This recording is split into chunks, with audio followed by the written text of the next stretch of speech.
पाऊस पडतो की चालायला त्रास होतो, आणि आज एवढं ऊन आहे की वरून पण गरम आहे आणि म्हणजे बसलोय तिथे पण गरम आहे, बरोबर ना. आजच्या या जागतिक आदिवासी दिनाच्या दिवशी, तसेच ऑगस्ट क्रांती दिनाच्या दिवशी मी तुमचं सर्वांचं या ठिकाणी स्वागत करतो. या ठिकाणी जिल्ह्याचे उपाध्यक्ष सुरेश भाऊ बर्डे, या तालुक्याचे अध्यक्ष नरेश भाऊ वरठा, तालुक्याचे सचिव शंकर भाऊ वरखंडे, उपाध्यक्ष प्रमिलाताई, मनोज, पिंटू, रेणुकाताई, राऊत सर, कैलास, पिंटू भाऊ बोचल, महेंद्र भाऊ, अनेकांची म्हणजे बऱ्याच जणांची मी नावं घेऊ शकतो. तिकडे शिरोंदे भाऊ आहे, विकास आहे, जयेश आहे, गणपत भाऊ आहेत, असे अनेक जण या ठिकाणी आहेत. खरं तर मला तुम्हाला सांगायला अभिमान वाटतो की या पालघर जिल्ह्याला किंवा या पालघर जिल्ह्याचं 2 वेळा सोनेरी अक्षराने नाव कोरलं गेलं. आताच तुम्हाला माहिती असेल, परंतु जुन्या काळातलं ज्यांचं नाव आहे जीवा सोमा म्हसे, जे गंजाडचे होते, ज्यांनी आपली आदिवासी संस्कृती, आपली आदिवासी कला त्या काळामध्ये 7 समुद्र पार नेली आणि संपूर्ण जगात या वारली कलेला स्थान मिळवून दिलं. असे जीवा सोमा म्हसे यांना त्यावेळेला पद्मश्री पुरस्कार मिळाला होता. आणि आता ज्यांना नव्यानेच मिळाला पद्मश्री पुरस्कार, नाव माहिती आहे का? कोण कोण? भिकल्या धिंडा. खरं तर त्यांना सुद्धा पद्मश्री पुरस्काराने सन्मानित केलं आणि या पालघर जिल्ह्याचं नाव पुन्हा एकदा सोनेरी अक्षराने लिहिलं गेलं. हा देश स्वतंत्र व्हावा याच्यावर सुरेशने आणि यांनी खूप चांगलं गाणी घेतलं की काय परिस्थिती होती तेव्हाच्या काळामध्ये, आणि म्हणून हा देश स्वतंत्र व्हावा यासाठी अनेक हुतात्मावीर लढले, अनेक जण फासावर गेले, अनेकांनी स्वतःच्या संसाराची राखरांगोली केली. फक्त मोठेच लढले नाही तर छोटे सुद्धा लढले. शिरीष कुमार सारखा नंदुरबारचा अगदी 16 वर्षाचा पोरगा सुद्धा या देशाच्या स्वातंत्र्यासाठी लढला. महिला सुद्धा लढल्या, त्याच्यामध्ये दसरीबेन असतील अशा अनेक महिला हुतात्म्या झाल्या. आणि हा देश स्वातंत्र्य झाला म्हणजे आपण जर सांगायचं झालं तर या देशातून गोरे गेले, इंग्रजाला पळवून लावले या देशातल्या लोकांनी. आणि ज्या वेळेला हा देश स्वतंत्र होत असताना जे स्वातंत्र्यवीर लढत होते त्यांना त्या वेळेला अनेक जण विचारायचे की स्वातंत्र्य कशासाठी, आणि त्या वेळेला त्या स्वातंत्र्यवीरांचं म्हणणं यायचं की रांगेतल्या शेवटच्या माणसाच्या डोळ्यातले अश्रू पुसले गेले पाहिजेत. आता देशाच्या स्वातंत्र्याला 79 वर्ष पूर्ण होतील. आदिवासींच्या, गरिबांच्या, श्रमजीवींच्या डोळ्यातले अश्रू पुसले गेले का? तर नाही पुसले गेले. आजही अनेक कातकरी वाडींची परिस्थिती बघा. आणि म्हणून ह्या देशाच्या स्वातंत्र्यानंतर आम्हाला आजही रस्त्यावर उतरावं लागतं, आजही लढावं लागतं. आज अतिशय महत्वाचा दिवस ज्याचा उल्लेख शंकर भाऊने केला की जागतिक आदिवासी दिन आणि ऑगस्ट क्रांती दिन. खरं तर संपूर्ण जगामध्ये हा सण साजरा केला जातो आणि हा सण साजरा करण्याचे मागचं कारण ते सुद्धा आपल्याला कल्पना असली पाहिजे की या जगामध्ये आदिवासींचं अस्तित्व राहिलं पाहिजे, त्यांच्या चालीरीती टिकल्या पाहिजेत, त्यांची अस्मिता टिकली पाहिजे. आणि यासाठी जी संपूर्ण जगाची एक संघटना आहे, संपूर्ण देश जे आहेत जगातले, त्यातल्या जगाची जी संघटना आहे संयुक्त राष्ट्र संघ, या संयुक्त राष्ट्र संघाने 9 ऑगस्ट हा जागतिक आदिवासी दिन साजरा केला जाईल. असं सांगितलं जातं की सर्वात पहिला जर कोण जन्माला आला असेल किंवा या पृथ्वीवर जर कोण आला असेल तो माझा आदिवासी बांधव या पृथ्वीवर त्यावेळेला आला. हजारो वर्षापूर्वी या पृथ्वीवर आला. परंतु आजची जर परिस्थिती त्यांची बघितली तर आजही त्यांच्या परिस्थितीमध्ये कुठल्याही प्रकारचा बदल झालेला नाही. आणि म्हणून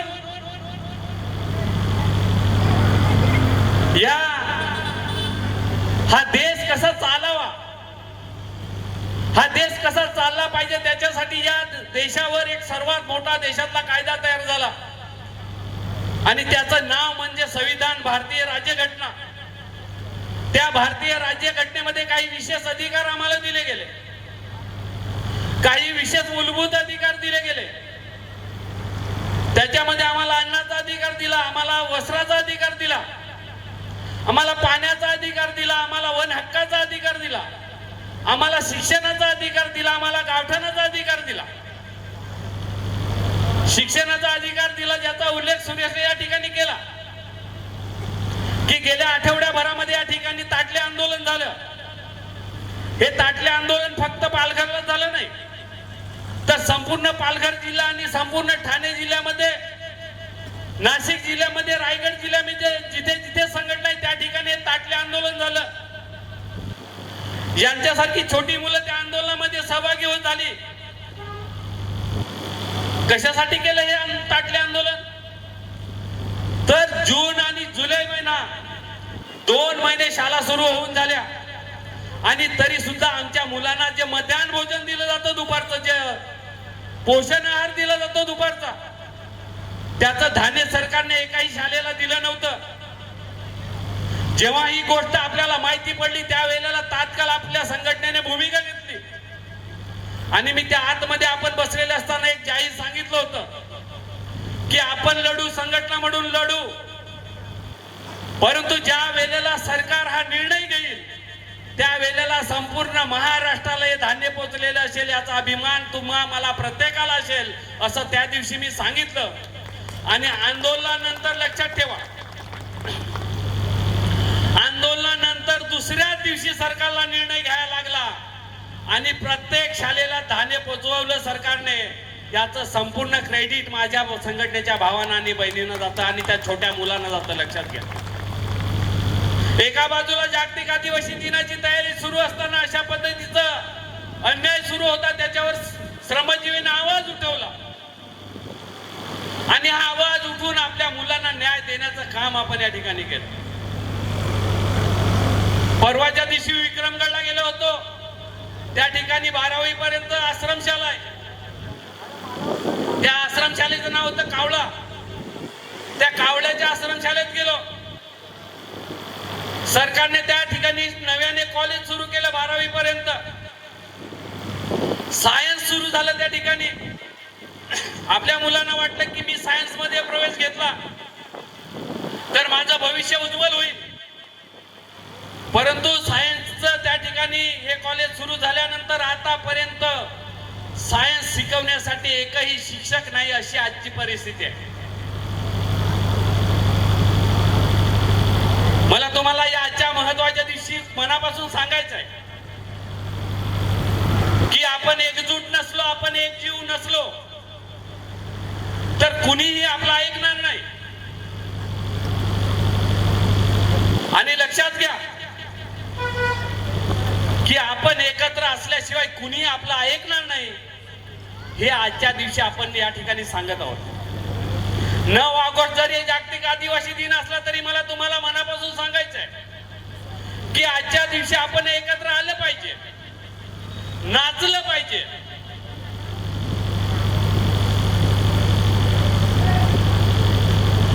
आपली संस्कृती टिकवली पाहिजे, आपली अस्मिता टिकवली पाहिजे.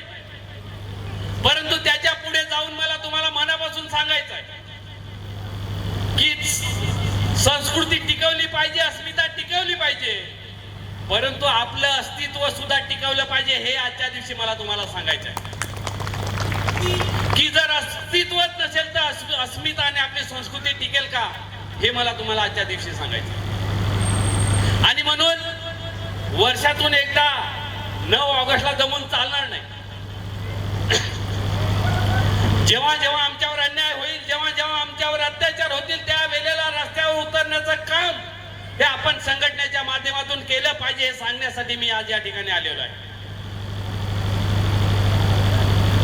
आपण जर बघत असू तर या पालघर जिल्ह्याची आजची परिस्थिती जर बघितली तर सरकारचे मोठे मोठे प्रकल्प या ठिकाणी येत आहेत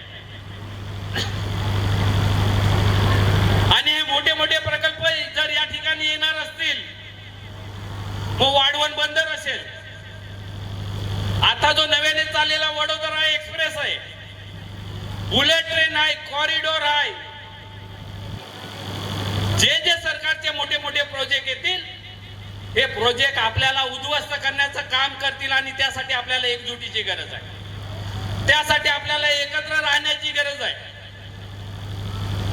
आता या पालघर जिल्ह्याची परिस्थिती जर बघितली तर हे जेव्हा प्रोजेक्ट येतील त्या वेळेला आपल्याला देशोधडीला लावण्याचं काम हे सरकार करणार आहे. मला सांगायला खरोखर खंत वाटते की ज्या वेळेला पोषण आहार बंद होता त्या वेळेला संघटना रस्त्यावर उतरली. ज्या वेळेला आमच्या आदिवासी मुलांना, गरीब मुलांच्या शाळा बंद होणार होता त्या वेळेला आपण रस्त्यावर उतरलो. जेव्हा जेव्हा एखादा असा प्रसंग या जिल्ह्यावर ओढवेल त्या वेळेला आपण रस्त्यावर उतरतो. परंतु या जिल्ह्याचे जे लोकप्रतिनिधी आहेत त्यांना आपल्या मुलांना 2-2 महिने पोषण आहार मिळत नाही हे त्यांना दिसत नाही. परंतु एखाद्या ठेकेदाराची बिलं काढायची असतील तर त्यांना त्या वेळेला कलेक्टर ऑफिसला, जिल्हा परिषद याला वेळ असतो आणि म्हणून लोकप्रतिनिधींच्या भरोश्यावर राहून चालणार नाही. आपल्याला आपली संघटना मजबूत करावी लागेल, आपली संघटना मजबूत टिकवावी लागेल. एका बाजूला लाखोचे करोडोचे प्रोजेक्ट या ठिकाणी येत आहेत आणि दुसऱ्या बाजूला मी सांगितलं की कावल्याच्या आश्रमशाळेमध्ये 12वीला एकही शिक्षक नाही, 2-2 महिने आमच्या मुलांना मध्यान्ह भोजन नाही, 9वीच्या 10वीच्या मुलांना साधारणतः 10,000 मुलांना ऍडमिशन नाही. ही परिस्थिती भयानक आहे आणि म्हणून आपण जरी सांगत असतो की पालघर जिल्हा आदिवासी जिल्हा आहे, परंतु हे येणारे मोठे मोठे प्रोजेक्ट आहेत सरकारचे हे आपल्याला देशोधडीला लावण्याचं काम करतील. आपलं आयुष्य, आपल्या गरिबांचं, आपल्या श्रमजीवींचं आयुष्य उद्ध्वस्त करतील आणि म्हणून 9 ऑगस्टला एकदा जमून चालणार नाही. जेव्हा गरज वाटेल तेव्हा आपण रस्त्यावर उतरलं पाहिजे हे सांगण्यासाठी या ठिकाणी आलो. मला आठवतं की जव्हार तालुक्यातली आपली पायल कॉलेजमध्ये शिकत होती. कॉलेजला ऍडमिशन मिळालं परंतु हॉस्टेलला ऍडमिशन मिळालं नाही आणि रोज येऊन जायची. 17 किलोमीटर तिचं गाव होतं त्या जव्हारपासनं. पास होता परंतु त्या वेळेला बस नव्हती आणि म्हणून त्या पायलच्या डोक्यात सतत विचार यायचा का माझं शिक्षण दूर होऊ शकतं, माझं शिक्षणापासून मी बाहेर राहू शकते, की आई वडील अशिक्षित, गरीब, मला शिक्षणाच्या प्रवाहातून बाहेर जावं लागेल हे सतत तिच्या विचारात यायचं. कधी 8ला कधी 9ला रात्री घरी पोहोचायची आणि तेच टेन्शन तिने डोक्यात घेतलं आणि एक विचार केला. ती पुन्हा कॉलेजमध्ये आली. त्या कॉलेजमध्ये आल्यानंतर तुम्ही जर सेलवास रोडला गेले असाल, कधी दाभोळचा धबधबाकडे गेला असाल तर त्या ठिकाणी अनेक ठिकाणी चोरीचं पेट्रोल मिळतं दुकानामध्ये. तिने त्या दुकानात जाऊन पेट्रोल घेतलं 1 लिटर. त्या दुकानदाराने तिला विचारलं, तिने सांगितलं का बाबांच्या मोटरसायकल मध्ये टाकायचं आहे. ती त्या कॉलेजमध्ये आली, कॉलेजच्या बाथरूम मध्ये गेली. ते 1 लिटर पेट्रोल तिने तिच्या डोक्यावर ओतलं आणि स्वतःला जाळून घेतलं आणि तडफडून त्या बाथरूम मध्ये ती मरून गेली. हे दिसणार जरी एक उदाहरण असेल तरी कितीतरी अशा आजच्या मुलांची आपली अवस्था आहे. एका बाजूला सांगितलं जातं की गरिबांना शिक्षण मिळालं पाहिजे, परंतु जर आज पालघर जिल्ह्याची परिस्थिती बघितली तर निम्म्याने शिक्षक नाही मिळत. आश्रमशाळेच्या एका तुकडीमध्ये 80-80, 90-90 मुलं, नियमाने ती 30 मुलं असली पाहिजेत, परंतु 80-80, 90-90 मुलं एका वर्गामध्ये आमची मुलं शिकतील कशी? आणि म्हणून मागे जे आपण आंदोलन केलं आणि सांगितलं सरकारला की 10वी पर्यंत नाही, 8वी पर्यंत नाही, 12वी पर्यंत आमच्या मुलांना मोफत आणि सक्तीचं शिक्षण दिलं पाहिजे ही मागणी मागच्या वेळेला केली. साधारणतः 1.5 लाख पत्र आपण पोस्टाने मुख्यमंत्र्यांना लिहिलं की अजूनही कितीतरी आमचा अंगठा घेण्याचं काम करू नका, आमच्या मुलांना शिक्षण द्या. आमची मुलं अनेक या पालघर जिल्ह्यामध्ये शिकलेले आहेत, परंतु नोकरीची व्यवस्था नाही. सरकार कॉन्ट्रॅक्टवर चाललंय. आमची मुलं आता चुकून एखाद्या पोलीस भरतीमध्ये उतरत असतील, 100तून एखादी पोरगी एखादा पोरगा पोलीस होत असेल, आणि म्हणून मी तुम्हाला सांगितलं की आपल्याला उद्ध्वस्त करण्याचं काम हे सरकार करतंय. ज्या वेळेला 4थी मुंबई 3री मुंबई या ठिकाणी बनेल त्या वेळेला पाणी कुठलं नेलं जाईल, आपलीच शेती उद्ध्वस्त केली जाईल, आपल्याच गावं उठवली जातील. या 3ऱ्या मुंबईला 4थ्या मुंबईला लागणारी जी माती आहे ती माती आपल्याच शेतीतून काढली जाईल. सरकार गरिबांचा विचार करणार नाही, आपल्याला उद्ध्वस्त सरकार करतं हे सांगायचं आहे मला तुम्हाला. आणि म्हणून आजच्या दिवशी आपण या ठिकाणी जरी आलो असेल, एकत्र जमलो असेल, तरी मला तुम्हाला खरंच सांगायचं आहे की आपल्याला ताकदवर बनायचं आहे. आपली संघटनेची ताकद एकजूट ही वाढवायची आहे. जागतिक आदिवासी दिन आहे, एका बाजूला आणखी एखादा जागतिक आदिवासी दिन सुरू असेल, आम्ही येऊ नाचू, परंतु आमचं अस्तित्व टिकलं पाहिजे हे सांगण्यासाठी आपण या ठिकाणी आलेलो. आणि म्हणून तुमच्यासारखे हजारो लोक हे ठाणे जिल्हा पालघर जिल्ह्यामध्ये आज जमलेले आहेत. आजच्या दिवशी आपण एक संकल्प करणार आहोत की स्वस्त बसून चालणार नाही, आपण लढलं पाहिजे. मी सांगितलं तसं की आजच्या दिवशी नाशिकचे लोक एका पोलीस स्टेशनला जाऊन बसलेत. एका कातकरी बांधवाला एका मालकाने त्याला गुलाम बनवलेला आहे आणि त्या गुलामीचा त्या वेठबिगारीचा गुन्हा दाखल व्हावा म्हणून नाशिकला जाऊन पोलीस स्टेशनला बसलेत. आज आपण या ठिकाणी नाचतोय, परंतु एक संकल्प करतोय की ज्या वेळेला आमच्यावर अशा पद्धतीचं संकट येईल त्या वेळेला आम्ही एकजूट करू, रस्त्यावर उतरू. आणि एक लक्षात ठेवा, आम्हाला अनेक लोक नावं ठेवतात, आम्हाला अनेक लोक सांगतात की संघटना ही आदिवासींची संघटना नाही, परंतु मला सांगायला अभिमान वाटतो की या पालघर जिल्ह्यामध्ये श्रमजीवी संघटनेच्या प्रत्येक वेळेला रस्त्यावर उतरते, लढते आणि जिंकते हे सांगायला आपण या ठिकाणी आलेलो आहोत. बऱ्याच लोकांना आपल्या संघटनेची एलर्जी आहे. लक्षात घ्या की आमचे जे संस्थापक आहेत विवेक भाऊ पंडित, ते बिगर आदिवासी अशा पद्धतीने आजच्या दिवशी काही लोक भाषण करतात. आम्ही त्याची फिकीर करत नाही आणि आम्हाला त्यांच्याकडे बघायलाही वेळ नाही.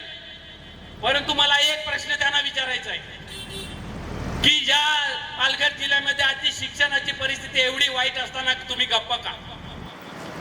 2-2 महिने जेव्हा पोषण आहार मिळत नाही आमच्या मुलांना तेव्हा तुम्ही गप्प का? आमची पायल डोके नावाची पोरगी ज्या वेळेला आत्महत्या करते त्यावेळेला तुम्ही आवाज उठवायला कुठे गेले? आमच्या गावला आश्रम शाळेमध्ये 12वीच्या सायन्सच्या मुलांना एकही शिक्षक नाही आतापर्यंत कॉलेज सुरू होऊन, ते तुम्हाला दिसत नाही का? फक्त श्रमजीवीवर टीका करायची, विवेक पंडितवर टीका करायची. मला त्यांना सांगायचे का आम्हाला तुमच्याकडे बघायला वेळ नाही, परंतु आमचं अस्तित्व टिकलं पाहिजे हे सांगण्यासाठी आजच्या दिवशी आम्ही एकत्र आलेलो आहोत. आमची अस्मिता टिकली पाहिजे, आमची संस्कृती टिकली पाहिजे. मी जसं सांगितलं की अनेक स्वातंत्र्यवीर हुतात्मे झाले. ज्या नाग्या कातकरीचं नाव घेतलं त्यांनी खरं तर तो कातकरी नागू कातकरीच होता. ज्या वेळेला जल जंगल जमीन याच्यावर इंग्रजांनी आक्रमण केलं त्यावेळेला हा पेटून उठला नाग्या कातकरी आणि त्यांनी सांगितलं की जल जंगल जमीन हा आमचा अधिकार आहे आणि जर त्याच्यावर तुम्ही ताबा करणार असतील तर ते होऊ देणार नाही. आणि तो इंग्रजांच्या विरोधामध्ये त्यांनी बंड पुकारला. इंग्रजांच्या विरोधामध्ये बंड पुकारल्यानंतर तो लढायला लागला. त्याच्या बरोबर अनेक लोक होती. ज्या वेळेला इंग्रजांनी त्याला पकडण्याचा प्रयत्न केला परंतु हा वाघच होता जंगलाचा, तो इंग्रजांच्या तावडीत आला नाही. परंतु एके दिवशी आमने सामने भेट झाली आणि इंग्रजांनी त्याच्यावर गोळी मारली. पायात गोळी लागल्यानंतर सुद्धा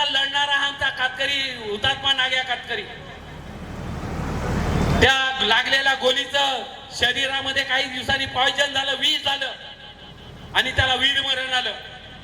त्यांनी बघितलेलं स्वप्न जे होतं ते स्वप्न पुण्याचं काम आपण प्रत्येकाने करायचं आहे, लक्षात ठेवा. ज्या स्वातंत्र्यवीर राघोजी भांगराचं नाव घेतलं जातं, 1800च्या दशकामध्ये तो अहमदनगरहून निघाला आणि ज्या वेळेला अहमदनगरहून निघाला तेव्हा तो आपल्याला माहिती असेल की वाड्याचं पोलीस स्टेशन आजचं, त्या 1800च्या दशकामध्ये त्यावेळेला ब्रिटिशची सत्ता होती. त्या वाड्याच्या पोलीस स्टेशनवर येऊन त्यांनी हल्ला केला. तो आमचा राघोजी भांगरा होता. एवढी ताकद त्या माणसाकडे होती. त्याच्यानंतर त्या राघोजी भांगराला पकडलं आणि त्याला त्यानंतर ठाण्याला फाशी दिली. असे अनेक स्वातंत्र्यवीर होऊन गेले. यांचा इतिहास लिहिला गेला नाही, परंतु इतिहास सांगण्याचं काम आपण केलं पाहिजे. ज्याचं नाव घेतलं सुरेशने की त्याला भगवान सांगितलं जातं, भगवान बिरसा मुंडा. खर तर अन्यायाच्या विरोधामध्ये पेटून उठणारा अतिशय कमी वयातला एक आपला आदिवासी तरुण, ज्याने उलगुलानचा नारा दिला, उलगुलान आंदोलन सुरू केलं आणि अवघ्या कमी वयामध्ये त्याला त्या ठिकाणी वीर मरण आलं. असे अनेक स्वातंत्र्यवीर होते, लक्षात घ्या. आणि म्हणून आजच्या दिवशी नाचलं पाहिजे, मौज मस्ती केली पाहिजे, आपली अस्मिता टिकली पाहिजे, आपलं संस्कृती टिकली पाहिजे. परंतु मला तुम्हाला पुन्हा पुन्हा पुन्हा सांगायचं आहे की आपलं अस्तित्व टिकलं पाहिजे. आणि हे अस्तित्व टिकवायचं असेल तर कुठलाही लोकप्रतिनिधी आपलं अस्तित्व टिकवायला येणार नाही. आपण ठरवलं पाहिजे प्रत्येकाने. आणि आजच्या दिवशी मला तरुणांना सांगायचं की आपले आई वडील अशा तलतल्या उन्हामध्ये अनेक वेळेला बसतात, आपल्या हक्काच्या लढाईसाठी रस्त्यावर उतरतात. हक्काची लढाई लढत असताना उन्हाची पावसाची कुठली पर्वा करत नाही. जोपर्यंत न्याय मिळत नाही तोपर्यंत सरकारच्या दारामध्ये बसून आपण आंदोलन करण्याचं काम करतो आणि जे पाहिजे ते सरकारकडून करून घेतो. एवढी ताकद या ठिकाणी आपल्या संघटनेची आहे. आणि म्हणून येत्या 15 ऑगस्टला जाता जाता मी तुम्हाला खरंच मनापासून सांगेन की येणारा 15 ऑगस्ट 1984 ते आतापर्यंत एका दिवस खंड पडला नसेल. 1984 ते 2026 पर्यंत अखंड आपण हा 15 ऑगस्ट साजरा केला. त्याला सुद्धा इतिहास आहे की देशाच्या स्वातंत्र्याला, देशाच्या स्वातंत्र्य 1947ला जरी मिळालं असेल तरी आमच्या गरिबांना, आमच्या श्रमजीवींना 1984ला खरं स्वातंत्र्य मिळालं. झेंड्याला वंदन केलं म्हणून सरकारने आपल्यावर गुन्हा दाखल केला. 8 दिवस आपली लोक जेलमध्ये राहिली. सरकारने सांगितलं की तुम्ही जामीन द्या, पण जामीन दिला नाही. आणि लोकसत्ता पेपर तेव्हा चालायचा, त्या लोकसत्ता पेपर मध्ये एक अग्रलेख आला, झेंड्याला वंदन करणं गुन्हा ठरला आणि श्रमजीवीच्या कार्यकर्त्यांना अटक आता त्या ठाण्याच्या कारागृहामध्ये. विरोधकांनी आवाज उठवला विधानसभेमध्ये की झेंड्याला वंदन करणं गरिबांचा अधिकार नाही का? झेंड्याला वंदन केल्यानंतर गरिबांवर गुन्हा कसा दाखल होऊ शकतो? सरकारची नाचक्की झाली आणि सन्मानानं त्या जेलमधून तेव्हा आपल्या सर्व लोकांना, ताईंना, भाऊंना सोडलं. आणि म्हणून आपल्याला खरं स्वातंत्र्य 1984ला मिळालं. आणि तेव्हापासून आतापर्यंत आपण पूर्वी देपिवलीला करायचो, आता वज्रेश्वरीला जमतो आणि मिरवणुकीने आपण गणेशपुरीला जातो. त्या कार्यक्रमामध्ये सुद्धा तुम्ही सर्व मोठ्या संख्येने या. मला कल्पना आहे की आता आवण्या सुरू आहेत अनेकांच्या, कारण शेवटी पिकलं नाही तर वर्षभर खाणार काय? पिकलं नाही तर कुटुंब सांभाळणार कसं? आणि म्हणून आजच्या दिवशी मी तुम्हा सर्वांना मनापासून शुभेच्छा देतो आणि पुन्हा एकदा सांगतो की संस्कृती टिकली पाहिजे. आजच्या दिवशी अस्मिता टिकली पाहिजे आजच्या दिवशी, परंतु अस्तित्व टिकलं पाहिजे हे मला तुम्हाला सांगायचं आहे. जर अस्तित्व टिकलं नाही तर आपली अस्मिता आणि आपली संस्कृती टिकणार नाही हे मला तुम्हाला सांगायचं आहे. आणि म्हणून पुन्हा एकदा मनापासून शुभेच्छा देतो आणि थांबतो. जिंदाबाद सर्वांना.